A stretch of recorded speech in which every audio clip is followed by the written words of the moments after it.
Salmo 33, para a gente retomar de onde paramos na quarta-feira passada. Salmo 33, versículo 1. Está impresso aí também na hora do culto, você certamente observou. Regozijai-vos no Senhor, vós justos, pois aos retos convém o louvor. Eu gostaria de começar novamente com um esclarecimento deste versículo em algum sentido. A palavra convém significa combina, é adequado, como dizer? Convém, combina, é adequado, está junto. A retidão e o louvor, a justiça e o louvor são coisas que andam juntas. É como se o texto nos levasse a duas implicações. A primeira, é estranho que um injusto louve. A segunda, é estranho que um justo não louve. O texto diz que aquele que vive uma vida que quer agradar a Deus, tem por necessidade, por fruto e consequência, o louvor do Senhor. Mas quem, irmãos? Quem? Em quem nós encontramos maior retidão do que no Senhor Jesus Cristo? Então, em ninguém melhor do que nele fica bem o louvor. Ninguém tem maior familiaridade e maior propriedade e direito sobre a adoração do que Jesus.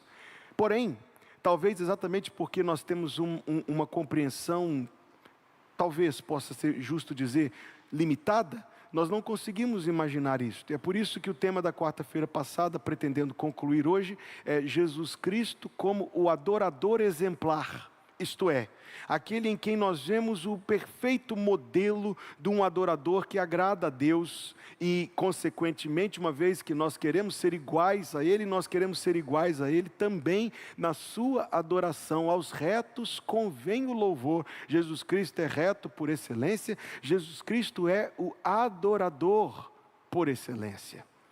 Aquela frase que eu citei no começo da pregação da quarta-feira passada, eu quero citá-la novamente. Eu a ouvi alguns anos atrás e nunca esqueci.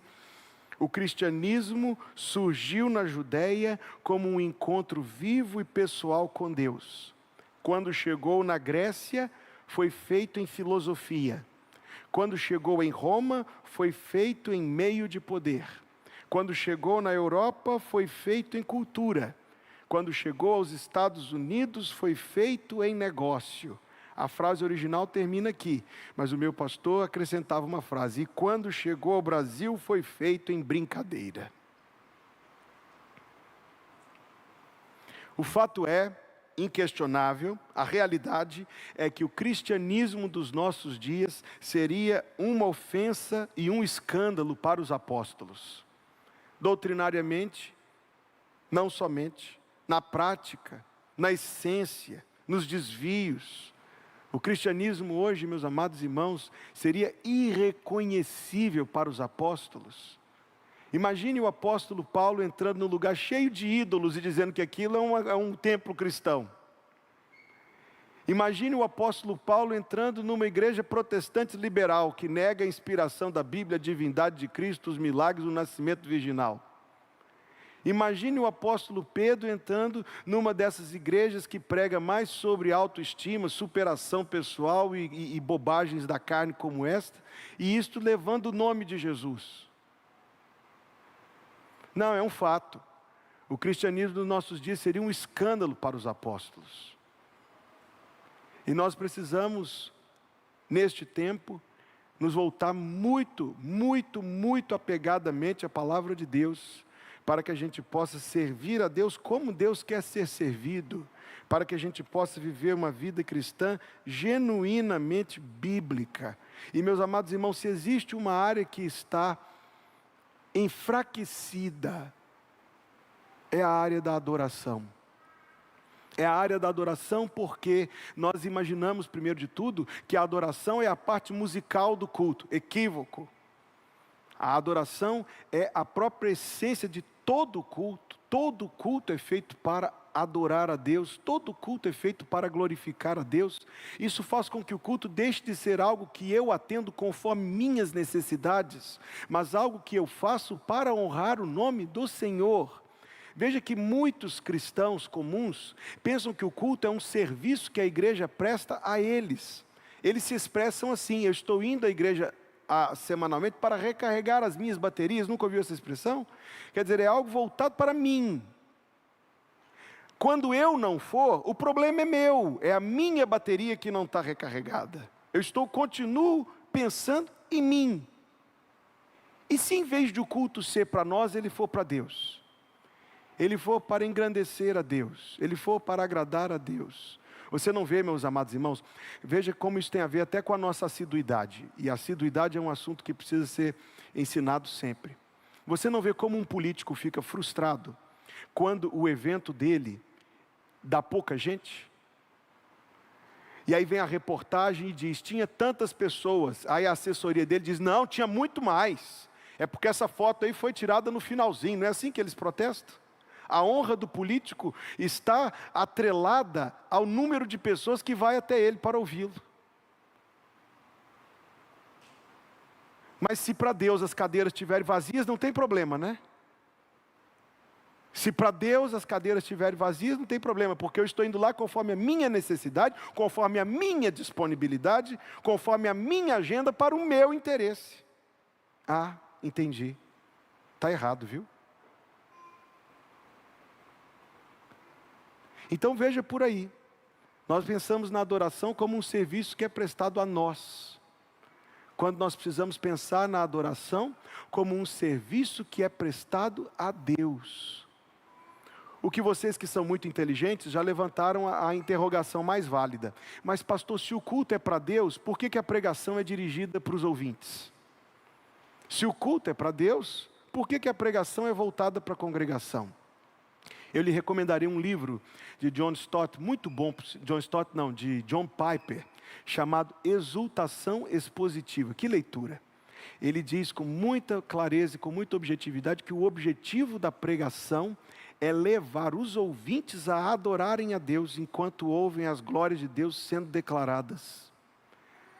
Não, certamente que nós não estamos pensando na adoração como sendo algo exclusivamente musical. A música é um dos veículos da adoração, mas não é nem sequer o principal. A adoração acontece quando, à medida que Deus está sendo glorificado pelos atos do culto, pelas orações, pelos cânticos, e à medida que Deus está sendo honrado e apresentado condignamente em sua grandeza, em sua santidade, pela declaração da sua palavra, das suas promessas, das suas obras, as pessoas estão ouvindo e elas estão entretendo-se, entretendo não no sentido de entretenimento, não, ocupando seu pensamento de Deus. E isso vai produzindo um efeito no coração da pessoa, um reconhecimento de quem Deus é, e isso culmina em adoração. A declaração de quem Deus é, de todas as suas obras. Vamos então recapitular até aqui.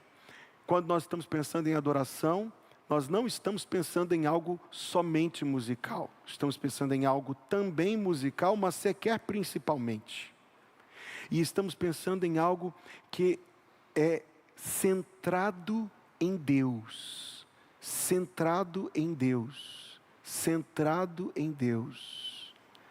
O objetivo é agradar o coração de Deus.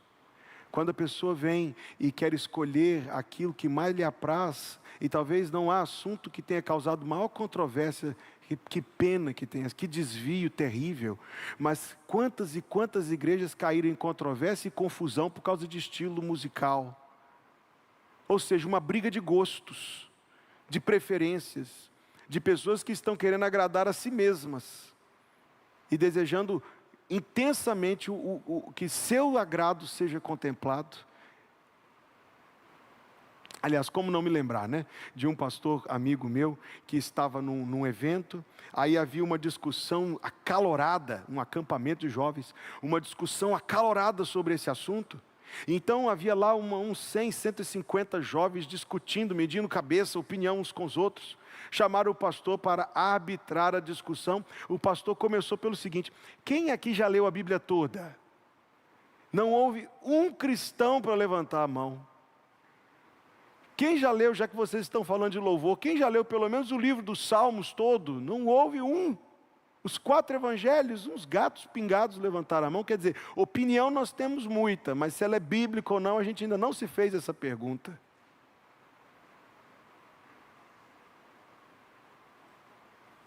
Sintomático, não? Sintomático. Olhando agora para o lado positivo, isto é, para aquele exemplo que nós queremos seguir, nós temos Jesus, o adorador exemplar. O adorador exemplar, e nós já falamos isso, eu quero apenas brevemente recapitular, porque a base, a forma principal como nós adoramos a Deus, irmãos, não são cânticos, mas orações. Tudo que nós fazemos na nossa vida cristã reflete a qualidade da nossa vida de oração. E nada ultrapassa a qualidade da nossa vida de oração. Você é um bom líder de pequeno grupo, louva a Deus pela sua vida, mas você não lidera melhor do que a sua vida de oração. Você é um bom professor da escola bíblica dominical, mas você não dá uma aula melhor do que a sua vida de oração. Não estamos pensando em performance, não estamos pensando em quanto você consegue empolgar os seus ouvintes, ou em quanto você consegue agitar as pessoas ou causar comoção. Estamos pensando em efeito duradouro para a glória de Deus, que produz edificação, que produz a honra do nome de Jesus Cristo. Não, isso não ultrapassa, não excede o nível da qualidade da sua vida aos pés de Deus pela oração. É a base, meus irmãos, eu já disse isso, eu quero dizer novamente, é a base da sua vida cristã. Suas ofertas, seus dízimos podem ser muito gordos, muito substanciais, e ter peso no orçamento, mas só terão valor para Deus se forem acompanhados com a vida, com orações, com consagração, com amor. Não foi o que Jesus disse sobre a viúva pobre? Que eu me lembro sim, Evangelho de Lucas 21, de 1 a 4. Nós vimos em segundo lugar que o Senhor Jesus, além de ser um homem constante em oração, eu gostaria só de recapitular alguns pontos. A pregação está toda nas redes sociais da quarta-feira passada, mas Jesus orava de manhã, de tarde, de noite, sozinho, em público, em vez de dormir, ele orava publicamente, ele orava particularmente, ele orava antes de comer, eu espero que você também, ele orava constantemente, ele orava diariamente. Jesus Cristo estava sempre em oração, e nisso ele serve de modelo para os meus irmãos. Se Jesus precisava orar, quem é o tolo que vai pensar que não precisa? Nós vimos em segundo lugar que o Senhor Jesus constantemente estava procurando se conservar, se manter numa posição de comunhão com o Pai. Diferente de mim, de ti, ele nunca pecou, mas também diferente de nós, ele tinha uma natureza incorruptível. Ao mesmo tempo, não quer dizer que as tentações que ele viveu não eram verdadeiras. Aquilo que aconteceu no deserto não foi um teatro, não foi um fingimento. Verdadeiramente ele foi exposto à tentação. E verdadeiramente ele resistiu à tentação. E qual era o objetivo de Cristo? Resistir à tentação, conservar-se em comunhão com o Pai, conservar-se nos propósitos e no amor do Pai. Então, nós vimos somente 3 coisas na quarta-feira passada que interferem a nossa vida de oração. Desejos maus no coração, o versículo diz, Salmo 66, 18, se eu atender à iniquidade do meu coração, o Senhor não me ouvirá. Nós vimos sobre pobreza de amor e de piedade no lar. Não é isto, maridos, que Pedro escreveu? Para nós sermos gentis e amorosos para com as nossas esposas, a fim de não serem impedidas as nossas orações. 1 de Pedro 3, versículo 7. E nós vimos também, irmãos, que a dureza de coração, o ressentimento, a amargura, a falta de perdão, impede a nossa comunhão com o Pai. Se não perdoardes, tampouco o vosso Pai Celestial perdoará. Este versículo muitas vezes chega para mim na forma de pergunta. O que isso quer dizer, pastor? Reverteu a salvação? Anulou o novo nascimento? Rejeitou? Não, é claro que não. Nós devemos pensar na nossa culpa como culpa consumada no Calvário. Cristo já pagou por ela, nossa salvação certeira, inequívoca, garantida, mas a nossa comunhão com Deus, essa sim. Quando você se torna uma pessoa ressentida, quando você está tentado a a guardar amargura contra aquele que pecou contra você, isso traz um grave prejuízo à sua comunhão com Deus. Deus não se agrada disso no seu coração nem no meu. Existe uma coisa que eu faço de vez em quando, e fica como uma sugestão para você.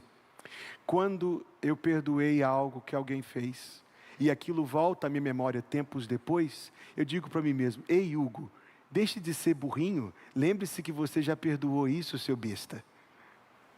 Isso me ajuda, irmãos, a encerrar o assunto. Às vezes a gente esquece que já perdoou. Então a gente traz à nossa própria memória que já fizemos a vontade de Deus e não temos motivos para deixar de fazer a vontade de Deus só para continuar fazendo aquilo que Deus quer de nós. Agora nós queremos prosseguir e ver um pouco mais sobre Jesus como o adorador exemplar. Você viu o texto que nós acabamos de ler, Jesus querendo ser batizado. João disse para ele: eu preciso de ser batizado por ti, porque João sabia que Jesus trazia o batismo no Espírito Santo. Ele diz: eu preciso de ser batizado por ti, e tu vens a mim? Mas o Senhor Jesus disse a ele que se cumprisse toda a justiça. Eu não estou pregando esse texto hoje, então não posso entrar em todos esses detalhes. Fato é que depois do batismo, quando o Senhor Jesus saiu da água, uma nota de rodapé, a palavra significa levantou-se da água. Jesus não foi batizado com um pouquinho de água na cabeça. Jesus foi mergulhado por completo em água. O único batismo que tem na Bíblia é esse. Jesus, quando se levantou da água, saiu completamente da água, uma voz disse: este é o meu filho amado, em quem me comprazo. Até aquele momento na sua vida, Jesus não era um pregador. Até aquele momento, ele não era um rabi, nem um mestre. Até aquele momento, como era a vida de Jesus? Ele era o filho solteiro de uma mãe viúva que cuidava dela e da carpintaria que o pai deixou. Até aquele momento, ele convivia com os seus meio-irmãos e meias-irmãs, como meios-irmãos e meias-irmãs, como diz o Evangelho de Marcos e o Evangelho de João, e convivia com as pessoas daquela circunvizinhança, conhecido como carpinteiro. Até aquele momento da sua vida, ele frequentava a sinagoga todos os sábados, como diz o Evangelho de Lucas capítulo 4, que era o seu costume, e ia às festas do templo em Jerusalém anualmente, como diz o Evangelho de Lucas capítulo 2. Jesus vivia uma vida perfeitamente anônima, perfeitamente comum, e ao mesmo tempo perfeitamente agradável ao Pai. E isto quer dizer para nós, amados irmãos, que nossas vidas podem ser perfeitamente anônimas, perfeitamente comuns e perfeitamente agradáveis ao Pai. Ele não era um pregador, ele era um carpinteiro, e isso agradou ao Pai. Ele era um homem solteiro que cuidava de sua mãe viúva, e cuidar dos familiares, você não precisa que eu lhe mostre isso na Escritura Sagrada, você sabe. Cuidar dos familiares é agradável a Deus.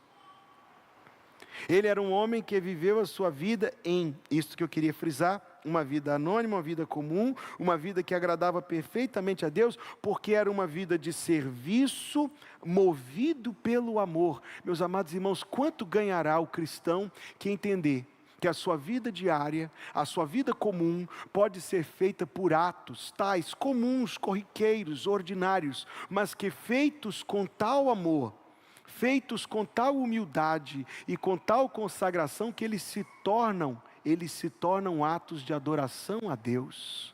E permita-eu lhe mostrar que isso não é uma imaginação minha, não, isso é perfeitamente bíblico. Então esteja aí com a Bíblia na mão, que nós vamos ler 4 versículos agora, 4 textos diferentes. O primeiro está em Filipenses, capítulo 4. Romanos, 1 e 2 Coríntios, Gálatas, Efésios, Filipenses, capítulo 4.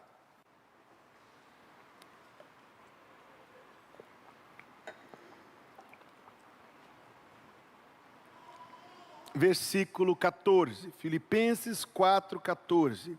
Todavia fizestes bem em tomar parte na minha aflição. Finalzinho da carta, Paulo faz referência a uma oferta. A igreja de Filipos mandou uma oferta para ele, junto com uma carta, aparentemente junto com uma carta inicial, enfim, mandou uma oferta para ele, e ele está agradecendo a oferta. E bem sabeis, versículo 15, também, ó Filipenses, que no princípio do Evangelho, quando parti da Macedônia, nenhuma igreja comunicou comigo com respeito a dar e receber, senão vós somente. Porque também uma e outra vez me mandastes o necessário a Tessalônica. Não que procure dádivas, mas procuro o fruto que cresça para a vossa conta. Mas bastante tenho recebido e tenho abundância, agora preste atenção, cheio estou, depois que recebi de Epafrodito o que da vossa parte me foi enviado, como cheiro de suavidade e sacrifício agradável e aprazível a Deus. Eles mandaram num saquinho algumas moedas, apenas um ato de amor, de generosidade, de solidariedade. Mas o apóstolo Paulo disse que isso foi contado por Deus como cheiro de suavidade, aquela expressão lá do Antigo Testamento, lá do Levítico mesmo, cheiro de suavidade e sacrifício agradável e aprazível a Deus. Quer dizer então, meus amados irmãos, que quando nós demonstramos amor uns para com os outros, generosidade para com os necessitados, solidariedade, simpatia, isto é algo que Deus toma nota, que Deus conhece e que Deus se agrada. Você não precisa então que saia no boletim da igreja a lista de irmãos para visitar, a lista de enfermos. Você não precisa. Claro que a igreja pode dispor destas coisas, mas não é necessário que haja uma mobilização oficial, sistemática, organizada, programática, para que você tome a iniciativa de ir ao encontro. Você não conhece todas as pessoas de fato, mas você conhece algumas, e você pode ir ao encontro daquelas que você conhece, daqueles que estão ausentes dos cultos, daqueles que estão por qualquer razão, passando por qualquer dificuldade da vida, talvez seja do seu alcance auxiliar materialmente, ou talvez seja do seu alcance auxiliar, fortalecendo a emoção daquela pessoa com conforto, com uma oração, com uma visita. Faz parte da vida perfeitamente comum, mas é uma oferta agradável a Deus, cheiro de suavidade e sacrifício aprazível e agradável a Deus.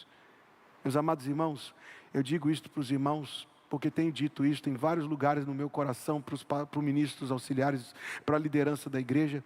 A coisa mais importante que a igreja faz não está no palco, não está nos seus eventos, nas suas programações. O ministério mais importante da igreja é o cuidado dos crentes uns com os outros, é a oração, é a atenção, é o conforto mútuo, é o encorajamento. Quando nós ajudamos uns aos outros a continuar vivendo os propósitos de Deus, é a coisa mais importante que a igreja faz depois do culto de adoração ao Senhor. Vamos ver um segundo texto. Hebreus, depois de Filipenses, vem Tessalonicenses, Timóteo, Tito, Filemão, Hebreus, capítulo 6, versículo 10.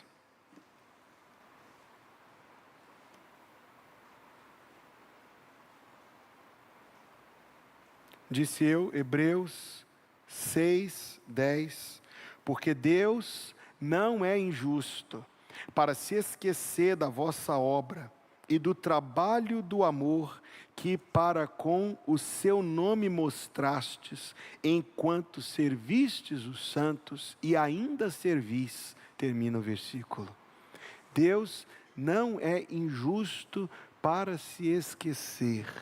Amados irmãos, todas estas ações que eu mencionei, todo o nosso trabalho, da mesma maneira que a gente tem um conceito um pouco equivocado de adoração, a gente tem um conceito um pouco equivocado também de ministério. A gente pensa que ministério é uma escala mensal que a gente cumpre em determinado departamento da igreja. Vamos pensar em ministério como sendo essa outra coisa que eu falei, essa sensibilidade para com os irmãos. esse amor para com os irmãos, esse zelo para com os irmãos. Isto é a principal maneira como nós ministramos uns aos outros. Não exclui o serviço de escala da igreja. É claro que não. Mas pensar que o ministério de um crente é apenas a escala que ele cumpre, não, certamente não. O ministério de um crente está no seu amor para com seus irmãos e irmãs e a forma como ele serve e procura abençoar seus irmãos e irmãs. Agora registre, Deus não é injusto para se esquecer disso. Deus não é injusto. Deus toma nota. Como era a vida de Jesus até os 30 anos, perfeitamente anônima, perfeitamente comum e perfeitamente agradável a Deus. Não apenas grandes atos, irmãos. Não apenas grandes coisas. São as pequenas coisas, feitas com amor, feitas para a glória de Deus, que são como atos de adoração. O esposo que ajuda sua esposa é um ato de adoração. A esposa que ajuda seu esposo a levar o seu fardo é um ato de adoração. Pais que ministram a vida dos seus filhos é um ato de adoração agradável a Deus. Vejamos mais um texto. Este é um grande texto. Malaquias. Malaquias é o último livro do Antigo Testamento. Antecede em ordem o Evangelho de Mateus. Malaquias capítulo 3, versículo número 16.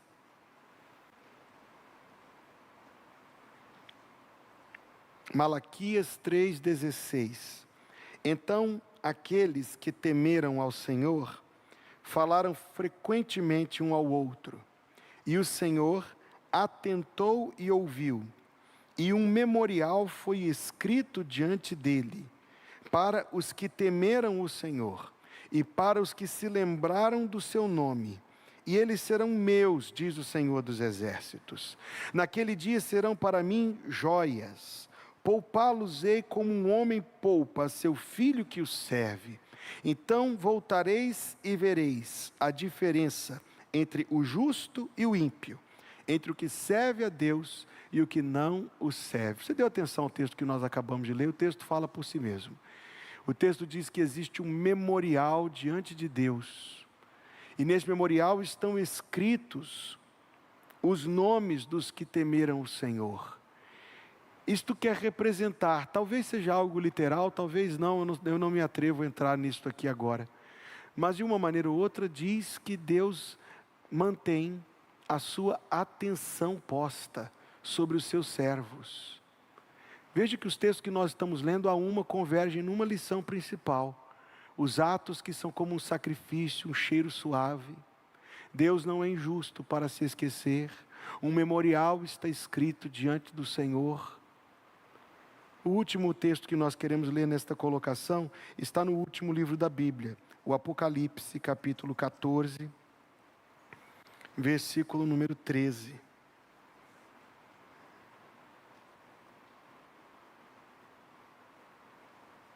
Apocalipse 14, 13.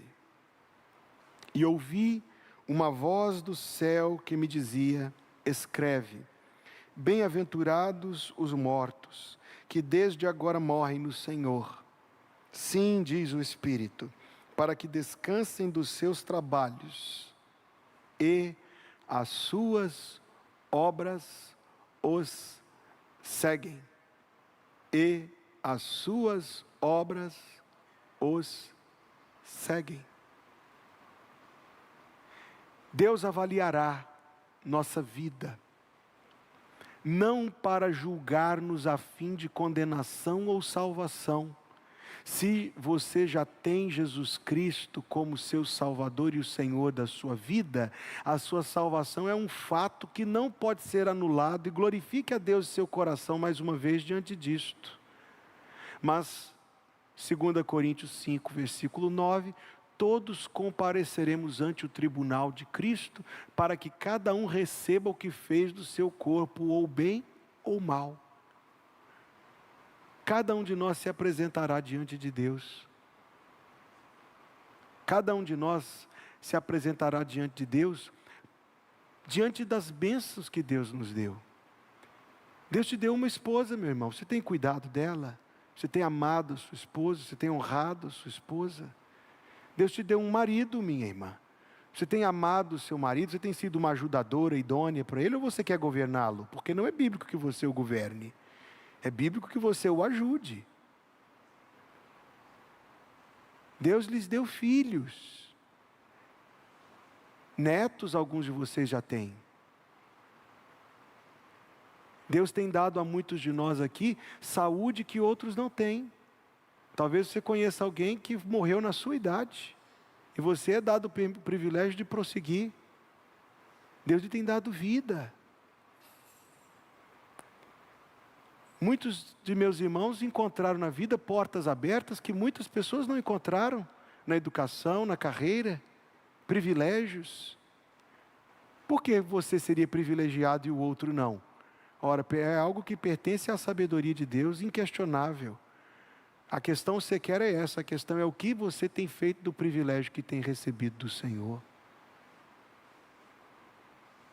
Alguém foi dotado com uma capacidade extraordinária, um talento, uma grande habilidade, excede aos outros, e tem usado isso para honrar a Deus de que maneira? Tem usado isso para fazer bem aos outros de que maneira? Havia uma jovem, e ela era uma grande solista em sua igreja. A história é absolutamente verídica, ela não é tão conhecida, mas alguns de vocês reconhecerão o nome. Ela era uma grande solista do coral da sua igreja. E um agente de artistas ia aos cultos das igrejas para procurar as vozes boas, para aliciar para as carreiras com muito dinheiro. E foi assim que ele tirou a moça da igreja. O nome dela era Ângela Maria. Muitos de vocês se lembram dessa cantora. Ângela Maria. Nasceu numa família evangélica. Cantava no coro de uma igreja batista.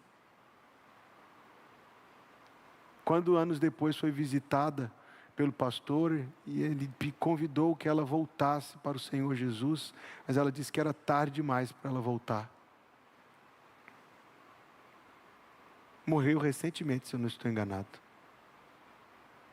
Recebeu uma voz maravilhosa. Poderia ter usado a sua voz para edificar a vida de muita gente e glorificar o nome de Jesus Cristo.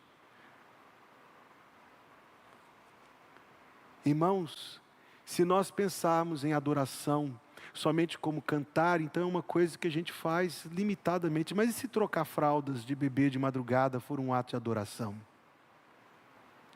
E se alfabetizar as crianças ou suportar aqueles que muitos acham insuportáveis? Não é assim que nós convivemos, irmãos? Nós amamos os que nos amam e saudamos os que nos saúdam. Mas os fariseus é que fazem isto. Que recompensa tendes? Mas e se nós amamos e tivermos paciência com aqueles que os outros consideram insuportáveis? Então nós estaremos fazendo algo que é agradável a Deus. E que em última análise é um ato de adoração. Por quê? Porque nós estamos dizendo não ao desejo egoísta. E sim ao agir piedoso, pela motivação correta. E isso transforma em adoração. Eu ouvi essa história que eu contarei agora já umas 3 ou 4 vezes, e cada vez que eu ouvi, atribuía uma diferente personalidade na história. Então, eu não sei, vou contar como eu ouvi. Conta-se que Gaudí, o arquiteto daquela grande basílica da Sagrada Família em Barcelona, que dizem que vai ficar pronta agora em 2026, centenário da morte de Gaudí. Gaudí ficou tão envolvido com a construção daquele projeto, e isso é fato, que ele foi morar no campo de obras, fez um acampamento para si lá onde é a cripta, e lá ele trabalhava incessantemente pela excelência da construção daquele grande projeto. E a história como eu a ouvi, é que Gaudí estava com uma pedra-sabão lavrando com uma lima um passarinho, um ícone, uma imagem, uma estátua de um passarinho. Ele lavrava a pedra sabão nos mínimos detalhes. Mas era um passarinho que ia ficar, irmãos, numa altura assim, numa reentrância muito alta. E ele passou horas trabalhando naquele passarinho. E perguntaram o que ele estava fazendo. E quando ele explicou que ele estava fazendo um passarinho que ia ficar numa reentrância a dezenas de metros de altura, a pessoa disse: mas por que tanto trabalho, tanto detalhe, se ninguém vai ver? E a resposta que ele deu foi: Deus vai ver. Deus vai ver. Então, como eu disse, eu não sei se a história é fato, ou se foi com ele ou com outra pessoa, mas a verdade que a história conta é verdade. Deus vê. Deus vê os nossos atos. Jesus não era um pregador. Ele era o filho solteiro de uma mãe viúva que cuidava da mãe e da carpintaria que o pai deixou, até aos 30 anos de idade. Perfeitamente anônimo, perfeitamente comum, porém perfeitamente agradável a Deus. Este é meu filho amado, em quem me comprazo. Nós, irmãos, que vivemos vidas comuns, diárias, cheias de pequenas ações e de rotina, também podemos viver uma vida perfeitamente agradável a Deus, que é uma vida de adoração, atos de adoração que são agradáveis a Deus. É uma grande excelência buscarmos, não é verdade, queridos? É uma grande excelência buscarmos. Outra coisa sobre Jesus como adorador exemplar, irmãos. Ainda que eu já tenha falado sobre Jesus como um homem de oração, você depois desejará ler nos evangelhos as ocasiões em que Jesus é retratado orando e as 8 ocasiões em que Jesus tem as suas orações registradas. Se você desejar, eu posso mandar essa lista para você. É só você mandar uma mensagem no WhatsApp.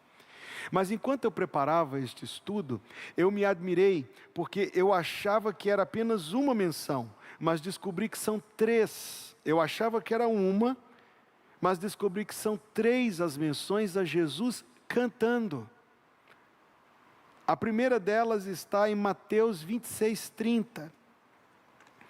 E ela aparece 2 vezes, porque são 2 versículos iguais. Mateus 26:30 e Marcos 14:26. São 2 versículos idênticos, que dizem: e tendo cantado o hino, saíram para o Monte das Oliveiras. Jesus tinha acabado de celebrar a Páscoa com seus discípulos, lavou os pés, fez a grande oração sacerdotal. Nesse meio tempo, Judas saiu para fazer o que tinha que fazer, e antes de sair para o jardim do Getsêmani, que ficava localizado no Monte das Oliveiras, eles encerraram o culto cantando o hino. A palavra hino não significa cantor cristão. Não existia cantor cristão. A palavra hino é uma palavra grega, himnos. Himnos, significa cântico religioso, cântico litúrgico, que por sua vez, você vai achar interessante isto. O que Jesus cantou ali naquela noite, outra coisa não foi, senão um salmo do Antigo Testamento. Os salmos não eram todos, nós pegamos os salmos e achamos que eram todos música. Não, os salmos não eram todos música, mas era boa parte música. E principalmente os chamados, nunca leu lá aquele título, Cântico dos Degraus? Aí as traduções mais modernas dizem Cântico de Romagem, ou Cântico de Peregrinação, ou Cântico da Subida. É porque quando você está fora de Jerusalém, para ter acesso a ela, você percebe naturalmente, eu nunca fui lá não, mas é o que me contaram, que você está ascendendo, ela fica no alto de uma formação. Então você está subindo, e eles cantavam esses cânticos enquanto subiam a montanha que levava para Jerusalém. São os cânticos da subida, cânticos dos degraus por causa disso, por causa da subida, estão subindo para Jerusalém. E eles cantavam principalmente os salmos números 113 a 123, depois dê uma olhadinha lá, Provavelmente muito provavelmente, foi um destes salmos, 113 a 123, que Jesus cantou. Eu não faço aqui nenhuma afirmação, exceto que os antigos dizem especificamente que foi o Salmo 118. Os antigos dizem que foi especificamente o Salmo 118 que Jesus cantou no final da ceia do Senhor. Se foi, depois você dá uma olhada e diga o que acha. Fato é, irmãos, que o adorador exemplar está aqui. Todos vocês estão olhando o Salmo 118, vocês são curiosos, hein, minha gente? É porque é um cântico que fala de salvação, meus irmãos. O Salmo 118 tem como tema a salvação do Senhor. O fato é que o Senhor Jesus cantou. E se Jesus cantou, você deve cantar também. Eu disse que há outros dois textos que falam de Jesus cantando, que são Hebreus 2:12 e Romanos 15:9, que por sua vez faz uma citação do Salmo 18, versículo 49. O tempo não permite eu olhar tudo isso aqui em minúcias, e quarta-feira que vem eu já tenho outro assunto que eu quero pregar, então eu quero terminar esta mensagem hoje. Jesus canta. Hebreus 2:12 diz que ele canta até hoje. Cantar-te-ei louvores no meio da congregação. A maior tragédia que acontece para uma igreja é quando o cântico congregacional é substituído pela performance do palco. E a congregação não canta, só assiste.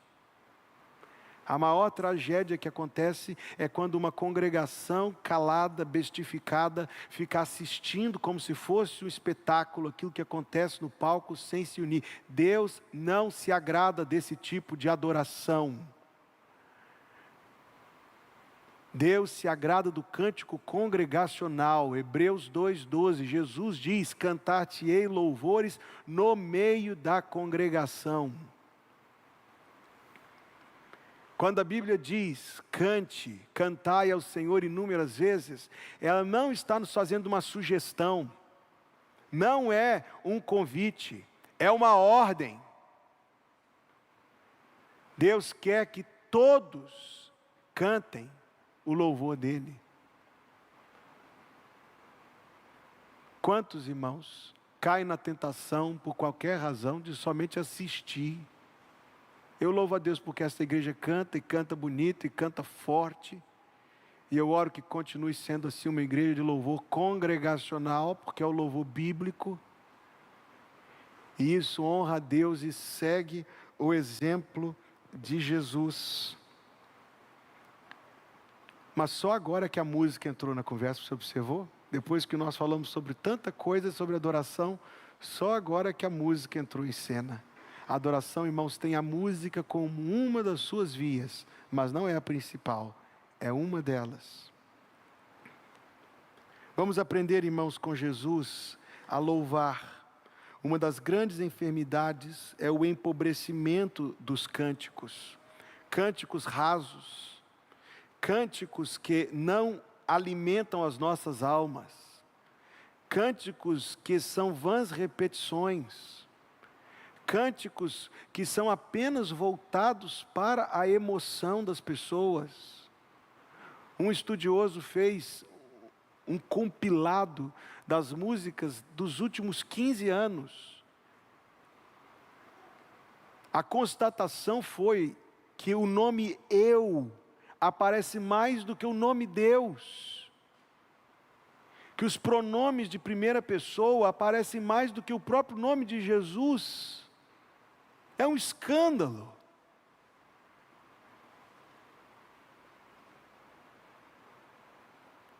Por outro lado, meus amados irmãos, por isso nós não devemos ser arrogantes para com a herança que os antigos deixaram para nós. Você poder tomar algo centenário e dizer assim: ao Deus de Abraão louvai, do vasto céu Senhor, eterno e poderoso Pai e Deus de amor, augusto Deus Jeová, que terra e céu criou, minha alma o nome abençoará do grande eu sou. Veja que letra, veja que coisa tremenda. Meu Deus por si jurou, eu nele confiei, e para o céu que preparou eu subirei, seu rosto irei eu ver, fiado em seu amor eu hei de sempre engrandecer meu Redentor. Meu guia Deus será, seu infinito amor, feliz em tudo me fará, por onde eu for, tomou-me pela mão, em trevas deu-me luz, e dá-me eterna salvação por meu Jesus. E ouvi o cidadão dizer que isso é uma música chata. Em quem ele está pensando? Só se foi... Fecha parênteses. Meus amados irmãos, uma grande adoração é feita por um coração sincero, declarando a grandeza e a glória de um grande Deus. É isso que faz uma grande adoração. Não é o barulho de uma grande banda ou de uma grande orquestra. De todos os instrumentos musicais que existem, só um foi criado por Deus. Diga-me qual? Diga-me qual? A voz humana.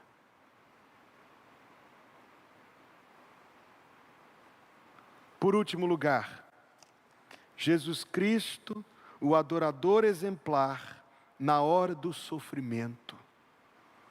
Quando Jesus esteve pendurado à cruz, irmãos, nós não podemos imaginar as dores físicas e espirituais. Nós não podemos imaginar o que Jesus sofreu enquanto ele esteve na cruz. Sabemos que fisicamente ele estava por um fio. O seu corpo já estava sem sangue, sem forças, sem vida, drenado. Sabemos que emocionalmente ele estava traído, abandonado e sozinho, injustiçado. Sabemos que espiritualmente ele estava separado do Pai.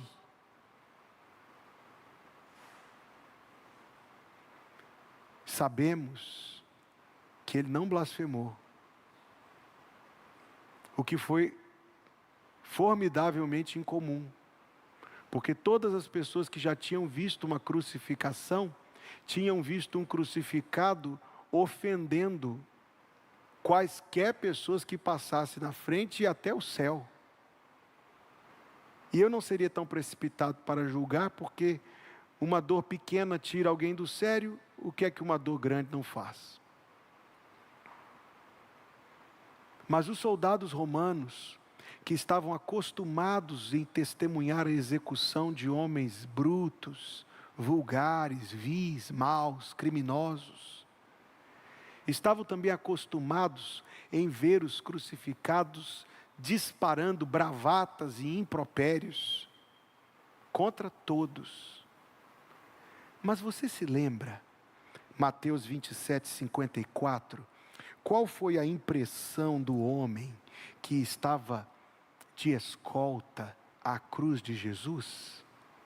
Mateus 27, 54, e o centurião e os que com ele guardavam a Jesus, vendo o terremoto e as coisas que haviam sucedido, tiveram grande temor e disseram: verdadeiramente este era o Filho de Deus. Nunca houve um crucificado que não blasfemou, exceto Jesus. Jesus, meus amados irmãos, para nosso espanto, 7 vezes falou na cruz, como você sabe. A primeira delas, Lucas 23, 34, ele disse: Pai, perdoa, eles não sabem o que fazem. A segunda vez, Lucas 23, 43, eu estava ouvindo essa música ontem. Mesmo na morte lembrou-se de um ladrão que ao seu lado estava, com amor e ternura falou-lhe: ao paraíso comigo irás. Se isso não for amor, o oceano secou, não há estrelas no céu, as andorinhas não voam mais. A segunda coisa que ele disse, hoje mesmo ele disse isso para um homem muito bruto, irmãos: hoje mesmo estarás comigo no paraíso. A terceira coisa que ele disse, João 19, 26, 27, ele disse para João, o apóstolo, e para Maria, sua mãe: mãe, eis aí o teu filho, filho, eis aí a tua mãe. A quarta coisa que ele disse, Mateus 27, 46, Marcos 15, 34, foi uma citação do Salmo 22. Você consegue imaginar um homem que morre naquela condição, citando versículos, mencionando? Nós sabemos que está escrito lá: Deus meu, por que me abandonaste? Mas há boas razões, muitos argumentam que ao citar o versículo 1, o evangelista está nos dizendo que Cristo declarou todo o Salmo, o que me parece muito provável. Enquanto ele estava lá, irmãos, rasgado de dor, o Senhor Jesus mostrou que a boca fala daquilo que o coração está cheio, porque o que saiu dos seus lábios foi um salmo. O que sai dos nossos lábios, queridos, quando estamos em dor, ou quando nos sentimos prejudicados, ou quando estamos magoados? Será que saem coisas que nós não gostaríamos que fossem ditas aqui no púlpito da igreja? Será que as coisas que você diz quando você está indignado são coisas que eu poderia repetir aqui publicamente para a edificação dos irmãos? Oh não, pelo amor de Deus, não. Por isso Jesus é o adorador exemplar. A quinta coisa que ele disse, João 19, 28, tenho sede. A sexta coisa que ele disse, João 19, 30, está consumado. A sétima coisa que ele disse, Pai, em tuas mãos entrego o meu espírito. Lucas 23, 46. O extrato do que ele demonstrou na hora mais difícil da sua vida foram orações, versículos, salmos, perdão, amor, fé, esperança e santidade. É como se Jesus Cristo tivesse sido espremido, e o que saiu dele foram, repito, orações, versículos, salmos, perdão, amor, fé, esperança e santidade. As provações, irmãos, nos espremem. Elas não fazem as coisas ruins surgirem, não, elas já estão lá dentro do nosso coração. As provações espremem. E aí quando espreme, sai. Jesus Cristo foi espremido. Mas o que saiu dele é a prova do acumulado da adoração. Ele viveu como um adorador em oração.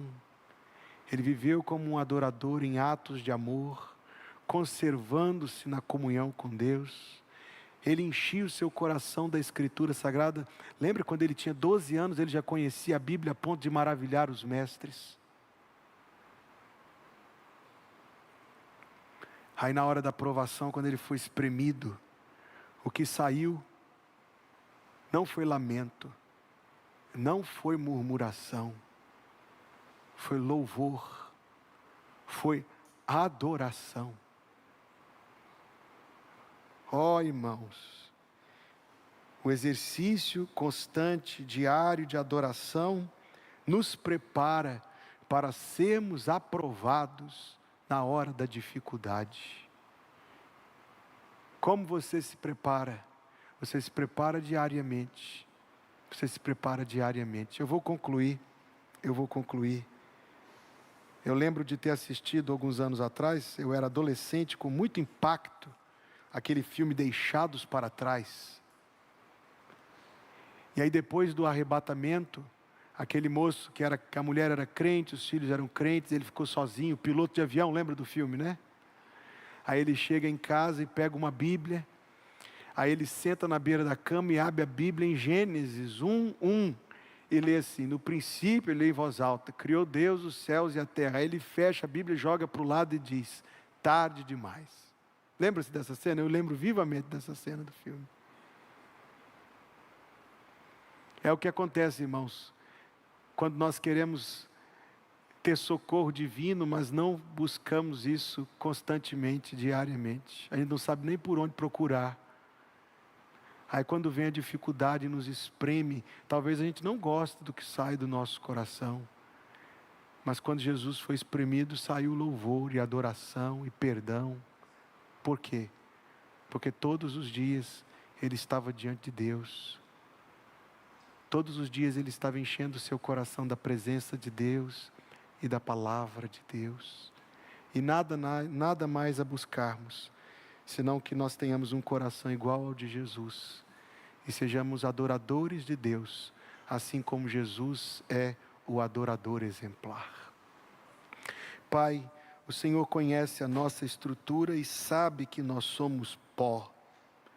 E o Senhor sabe, ó Deus, o quanto nós lutamos ainda, Senhor, com os desejos maus do nosso coração, com a oposição do inimigo, Deus, que por meio desse mundo cada vez mais sujo, tenta, Senhor Deus, nos convencer a viver uma vida distante do Senhor. Ó Pai, tem misericórdia de nossas vidas, Deus.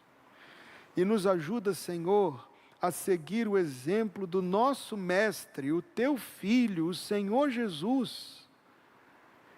E conservarmos, ó Deus, o nosso coração na Tua presença. Orando sem cessar, isto é, Deus, nunca passando muito tempo sem falar contigo.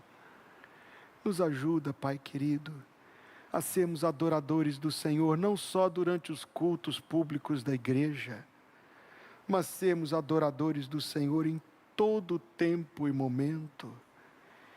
E assim, Deus, até nas horas da dificuldade, quando a gente for espremido, o que sairá do nosso coração será aquilo que agrada ao Senhor. Ó Pai, abençoa assim a todos os Teus servos, a sermos iguais a Jesus, adoradores, Deus, adoradores que Te louvam em espírito e em verdade. Que a graça de nosso Senhor Jesus Cristo, o amor de Deus, o nosso Pai Celestial, e a comunhão do Espírito Santo, seja conosco, irmãos queridos, a cada dia, até o dia em que estaremos perante a face de Jesus. Que assim seja, em nome de Jesus, e a igreja diz, amém.